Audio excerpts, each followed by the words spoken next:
Cette vidéo est consacrée à des tests qui soulèvent beaucoup de questions, le TDG et le TENS, et on va aussi parler de la passerelle CFMS.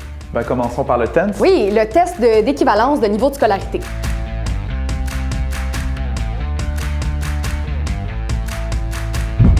Selon les critères du Québec, le TENS, c'est la principale et véritable équivalence de 5e secondaire.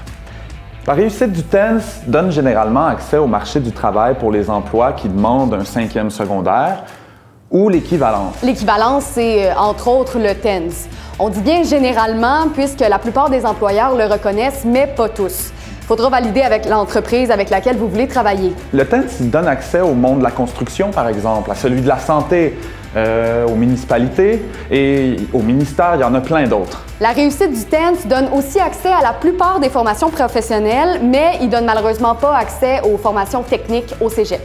Il faut être sérieux dans sa démarche lorsqu'on veut faire un TENS.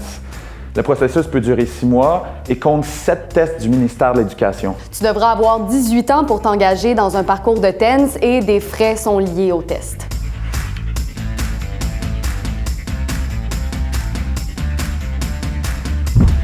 Parlons maintenant du TDG.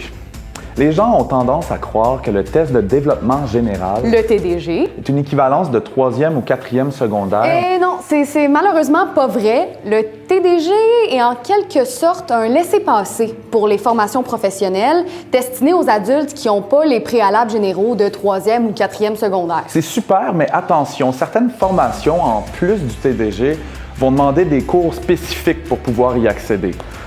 Comme la réussite de certains cours ou volume en français, maths ou même anglais. Par exemple, c'est toujours bon un exemple, le DEP en santé, assistance et soins infirmiers va demander, en plus du TDG, le français du 5e secondaire. Un autre exemple? Hey, 2 exemples, c'est encore mieux. Oh oui, mais pour un DEP en charpenterie et menuiserie, en plus du TDG, il faudra avoir réussi le français de 2e secondaire à l'éducation des adultes ou le français de 3e secondaire au secteur des jeunes. Il y a cependant de nombreux DEP qui ne demandent pas de cours spécifiques et qui sont accessibles avec le simple TDG. Afin d'accroître les chances de réussite, la majorité des personnes qui souhaitent passer un TDG choisissent d'augmenter leur scolarité avant de passer le test.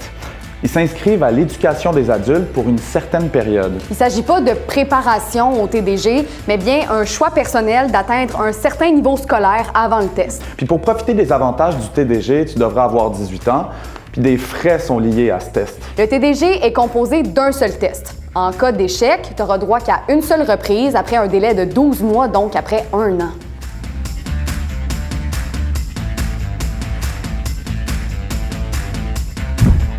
Il existe une autre façon d'accéder à certaines formations professionnelles et c'est la passerelle CFMS. Les détenteurs d'un certificat de formation à un métier semi-spécialisé, le CFMS, peuvent, dans certaines conditions, être admissibles à un DEP. Fais valider ton dossier pour voir si ton choix fait partie de ces possibilités. Le TDG et le TENS sont offerts dans les centres d'éducation des adultes. Rencontre nos conseillères pour obtenir l'heure juste sur ces tests et pour valider si ces outils sont le meilleur moyen d'atteindre tes objectifs. Le TDG et le TENS à l'éducation des adultes sont peut-être le début de ta nouvelle vie.